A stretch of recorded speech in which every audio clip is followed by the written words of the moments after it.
Gas ও পানির সংকট রাজধানীর উত্তরার মানুষের দীর্ঘদিনের দুর্ভোগের অন্যতম কারণ। জাতীয় সংসদ নির্বাচনে ধানের শীষ বিজয়ী হলে সবার আগে এই সমস্যার সমাধান করা হবে প্রতিশ্রুতি দিয়েছেন বিএনপির চেয়ারম্যান তারেক রহমান। মধ্যরাতে উত্তরার আজমপুর ঈদগাহ মাঠে আয়োজিত নির্বাচনী জনসভায় তিনি কথা বলেন।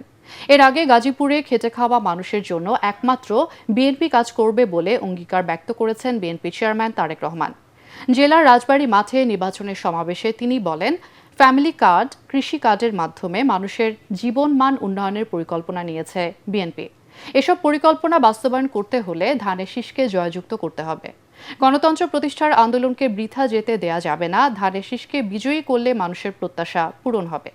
দেশকে গড়ে তুলতে হলে সবাইকে ঐক্যবদ্ধ থাকতে হবে, তাহলেই প্রত্যাশিত বাংলাদেশ গড়ে তোলা সম্ভব। মানুষের অধিকার আর কেউ যাতে কেড়ে নেয়ার ষড়যন্ত্র করতে না পারে সেদিকে সজাগ থাকতে হবে। যেমন ষড়যন্ত্র করেছিল, অধিকারকে কেড়ে নিয়ে গিয়েছিল। আপনাদের এলাকার সন্তান, ওকে আপনারা দেখে রাখবেন। আজকে আমাদেরকে ঠান্ডা মাথায় বসে চিন্তা করতে হবে, আলাপ আলোচনা করতে হবে, সিদ্ধান্ত নিতে হবে যে কি কি কাজ করলে জনগণের সমস্যার সমাধান কিছুটা হলেও লাঘব হয়। উত্তরার মানুষের সমস্যার সমাধান, ঢাকা শহরে, ঢাকা মহানগরীর মানুষের সমস্যার সমাধান সহ সমগ্র বাংলাদেশের খেটে খাওয়া মানুষের সমস্যার সমাধান একটু হলেও কিভাবে লাঘব করা সম্ভব হয় সেই বিষয়গুলো নিয়ে আমাদের পরিকল্পনা করতে হবে।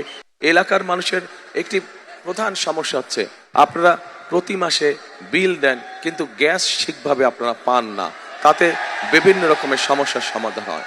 আরেকটি সমস্যা, যেই সমস্যায় শুধু এই এলাকার মানুষ নয়, এই সমস্যায় সারা বাংলাদেশের মানুষ কষ্ট পাচ্ছে।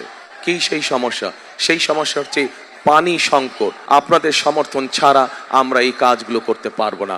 এই যেই কাজগুলো আমরা করতে চাইছি, যেই পরিকল্পনাগুলো আমরা নিয়েছি, আপনারা কি মনে করেন এই কাজগুলো আমরা যদি করতে সক্ষম হই আপনাদের সমস্যার সমাধান কিছুটা হলেও হবে? আপনাদের কি এটা মনে করেন আপনারা সমস্যা? তাহলে প্রিয় ভাই বোনেরা, প্রিয় এলাকাবাসী, আপনাদের সমর্থন দরকার। আপনাদের সমর্থন ছাড়া কিন্তু আমরা করতে পারবো না। এবং আপনাদের সমর্থন হচ্ছে ধানের শীষকে বিজয়ী করতে হবে। ধানের শীষকে বিজয়ী করতে পারলে আমাদের হাত শক্তিশালী হবে। আমাদের হাত শক্তিশালী হলে ইনশাআল্লাহ আমরা এলাকার সমস্যার সমাধানগুলো করতে সক্ষম হব।